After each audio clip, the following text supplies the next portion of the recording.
Hi everyone, ನಾನು Sunday ವ್ಲಾಗ್ನ ನಿಮಗೆ ಶೇರ್ ಮಾಡ್ತಾ ಇದ್ದೀನಿ. ಈ ಸಂಡೇ 12 ಗಂಟೆ ಹೊತ್ತಿಗೆ ನಾವು ತಲಕಾಡಿಗೆ ಹೋಗೋಣ ಅಂತ ಪ್ಲ್ಯಾನ್ ಮಾಡಿದ್ವಿ. ತಲಕಾಡಿಗೆ ಹೋಗ್ತಾ ಇದ್ದೀವಿ. ಸಿಕ್ಕಾಬಟ್ಟೆ ಬಿಸಿಲಿತ್ತು. ಅಲ್ಲಿ ನೋಡಿ ಒಂದು ಲೇಕ್ನ ತೋರಿಸ್ತಾ ಇದ್ದೀನಿ. ಜಸ್ಟ್ ಬೋಟಿಂಗ್ ಮಾತ್ರ ಇರುತ್ತೆ, ಅಲ್ಲಿ ಇಳಿಯೋದಕ್ಕೆ ಬಿಡೋದಿಲ್ಲ. ಈಗ ನಾವು ಬ್ರಿಡ್ಜ್ ಮೇಲೆ ಹೋಗ್ತಾ ಇದ್ದೀವಿ. ಇದು ಟಿ ನರಸೀಪುರ ರೋಡು. ಇಲ್ಲಿ ಕೂಡ ರೀಸೆಂಟಾಗಿ ಕುಂಭಮೇಳ ಆಗಿದೆ. ತುಂಬಾ ಜನ ಸೇರಿದ್ರು. ತುಂಬ ಚೆನ್ನಾಗಿದೆ, ರೋಡಂತೂ ತುಂಬ ಚೆನ್ನಾಗಿದೆ. ಈಗ ಟಿ ನರಸೀಪುರಕ್ಕೆ ರೀಚ್ ಆಗಿದ್ದೀವಿ. ಇಲ್ಲೇ ಊಟ ಕೂಡ ಮುಗಿಸ್ಕೊಂಡು ಈಗ ದೇವಸ್ಥಾನಕ್ಕೆ ಬಂದ್ವಿ. ಈ ತಲಕಾಡು ಪ್ಲೇಸ್ ಬಗ್ಗೆ ಹೇಳಬೇಕು ಅಂದರೆ ಪ್ರತಿ ವರ್ಷ ನಡೆಯುವ ದಸರಾ ಹಬ್ಬದ ದಿನ ಹಲ್ಮೇಲಮ್ಮನ ಪೂಜೆ ಕೂಡ ಮಾಡಲಾಗುತ್ತದೆ. ನಿಮಗೆ ಗೊತ್ತಿರುವ ಹಾಗೆ ಮೈಸೂರು ಸಂಸ್ಥಾನದ ಮೇಲೆ ಹಲ್ಮೇಲಮ್ಮನ ಶಾಪವಿದೆ.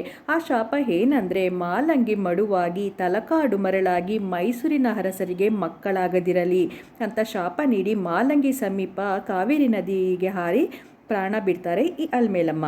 ಈ ಹಲ್ಮೇಲಮ್ಮನ ಶಾಪದ ಪ್ರಭಾವ ತಲಕಾಡು ಮರಳಾಗಿದೆ. ಮಾಲಂಗಿ ಅನ್ನೋ ರಿವರ್ ಕೂಡ ಪ್ರಪಾತವಾಗಿದೆ.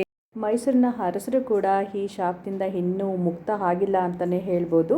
ಈಗ ನಾವು ದರ್ಶನ ಎಲ್ಲ ಪಡ್ಕೊಂಡಾದ್ಮೇಲೆ ದೇವಸ್ಥಾನದ ಸುತ್ತ ಒಂದು ರೌಂಡ್ ಎಲ್ಲ ಹಾಕಿದ್ಮೇಲೆ ಅಲ್ಲಿ ಟೂರಿಸ್ಟ್ ಗೈಡ್ ಅಂತ ಒಬ್ಬರು ಸಿಕ್ಕಿದ್ರು. ಅವರು ಕೂಡ ದೇವಸ್ಥಾನ ವಿವರಣೆಯನ್ನು ಕೊಟ್ಟಿದ್ದಾರೆ. ಬನ್ನಿ ಹಾಗಾದರೆ ನೋಡೋಣ. ಕಾಡೆಲ್ಲ ಊರಾಗಿದೆ. ಒಂದು ಗಂಗಾ ಸಾಮ್ರಾಜ್ಯ ಇವತ್ತು ಕೂಡ ಹಲ್ಮೇಲಮ್ಮ ಶಾಪ ಬಂದು ಕೂಡ 450 ವರ್ಷ ಆಗಿದೆ. ಆ ಶಾಪದಿಂದ ಇವತ್ತು ಇಟ್ಟಿಗೆ ಮನೆ ಎಂಟ್ರೆನ್ಸು, ಅಡಿಗೆ ಮನೆ, ತುಳಸಿ ಕಟ್ಟಡ, 60 ಅಡಿ ಬಾವಿ, ಹನುಮ ಸಮಯ ಎಲ್ಲ ಸಿಕ್ಕಿದೆ ಮೇಡಮ್. ಈಗ ಆಟೋಮೆಟಿಕ್ಕಾಗಿ ಎಲ್ಲ ಮುಚ್ಚೋಗುತ್ತೆ ಮೇಡಮ್. ಎಲ್ಲ ತೋರಿಸಿ ಇದ್ರ ಬಗ್ಗೆ ನಾವು ಗೈಡೆನ್ಸ್ ಮೇಡಮ್ ಎಲ್ಲ ಫುಲ್ ನೀಟಾಗಿ ತಿಳಿಸ್ಕೊಂಡು ನೋಡಿ. ಲಾಸ್ಟ್ ನಿಮ್ಮ ಗಾಡಿಯಲ್ಲಿ ಪಾರ್ಕ್ ಮಾಡಿದ್ದಾರೆ. ಎಂಟ್ರಿ ಈ ಕಡೆ ಹೋಗ್ತೀವಿ ಅಂದರೆ ಎಕ್ಸಿಟ್ ನೋಡಿ ಈ ಸೈಡ್ ಬರ್ತೀವಿ ಮೇಡಮ್. ಎಲ್ಲ ನೀಟಾಗಿ ಗೈಡ್ ಮಾಡ್ಕೊಂಡು ಬರ್ತೀವಿ ಮೇಡಮ್. ನೋಡಿ ಇದಿಷ್ಟು ನೋಡಿ ಹೊಟ್ಟೆ ಭಾಗ ನೋಡಿ ಹತ್ರ ಬನ್ನಿ ಮೇಡಮ್. ಹೊರಗಡೆ ಇದಿಷ್ಟೇ ನೋಡಿ ನಂದಿ ಮುಖ ಇದೆ, ಹಸು ಮುಖ ಬರ್ತದೆ ನೋಡಿ. ಇವೆರಡು ಕಣ್ಣು, ಹಣೆ, ಬಾಯಿ, ಹೊಟ್ಟೆ ಭಾಗ ನೋಡಿ ಸರ್ ನಂದಿ ಆಕಾರ ಇದೆ ಸರ್. ಹಸು ಮುಖ ಬರುತ್ತೆ. ಅದು ಕೂಡ ನಿಮಗೆ ಹೊಟ್ಟೆ ಭಾಗದಲ್ಲಿ ನೋಡಿ ನಂದಿ ಆಕಾರ ಇದೆ ಸರ್. ಎರಡೂ ಕೂಡ ಇಬ್ಬರು ಶಿವನ ದ್ವಾರ ಬರ್ತದೆ. ನಂದಿ ಮಹಾಕಾಳ, ವಿಷ್ಣುಗೆ ಜಯ ವಿಜಯ. ನಂದಿ ಮಹಾಕಾಳ, ವಿಷ್ಣುಗೆ ಬಂದ ಗರುಡ ಬರ್ತದೆ, ಶಿವನಿಗೆ ಬಂದ ನಂದಿ ಬರ್ತದೆ. ದೇವಸ್ಥಾನ ಪಕ್ಕದಲ್ಲೇ ಕಾವೇರಿ ನಿಸರ್ಗಧಾಮ ಇದೆ. ನಾವು ಅಲ್ಲಿಗೆ ಹೋಗ್ತಾ ಇದ್ದೀವಿ. ಇದ್ರ ಒಳಗಡೆ ಎಂಟ್ರಿ ತೊಗೋಬೇಕು ಅಂದರೆ 30 ರೂಪೀಸ್ ಪೇ ಮಾಡಬೇಕು. ದೇವಸ್ಥಾನದಲ್ಲಿ ಅಷ್ಟೊಂದು ಜನ ಇರಲಿಲ್ಲ. ಇಲ್ಲಿ ನೋಡಿ ಎಷ್ಟೊಂದು ಜನ ಇದ್ದಾರೆ. ಕಾರ್ ಪಾರ್ಕಿಂಗು ಕೂಡ ಪ್ಲೇಸೇ ಇರಲಿಲ್ಲ, ಅಷ್ಟು ಜನ ಇದ್ದರು. ಈಗ ನಾವು ನದಿ ಹತ್ರ ಹೋಗ್ತಾ ಇದ್ದೀವಿ. ಮತ್ತು ಮಕ್ಕಳುಗಳಿಗೆಲ್ಲ ಆಟ ಸಾಮಾನೆಲ್ಲ ಇದೆ. ಮತ್ತು ಅಲ್ಲಲ್ಲಿ ತಿಂಡಿ ಸ್ಟಾಲ್ಗಳು ಕೂಡ ಹಾಕಿದ್ದಾರೆ.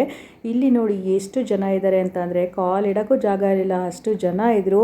ಆದರೂ ಕೂಡ ತುಂಬ ಖುಷಿ ಆಯಿತು ಈ ಪ್ಲೇಸ್ಗೆ ಹೋಗಿದ್ದು. ಓಕೆ, ನಿಮಗೆ ಈ ವಿಡಿಯೋ ಇಷ್ಟ ಆಗಿದ್ದರೆ ಸಬ್ಸ್ಕ್ರೈಬ್ ಮಾಡ್ಕೊಳ್ಳಿ, ಲೈಕ್ ಮಾಡಿ, ಶೇರ್ ಮಾಡಿ ಮತ್ತು ಕಾಮೆಂಟ್ ಮಾಡಿ. Thank you.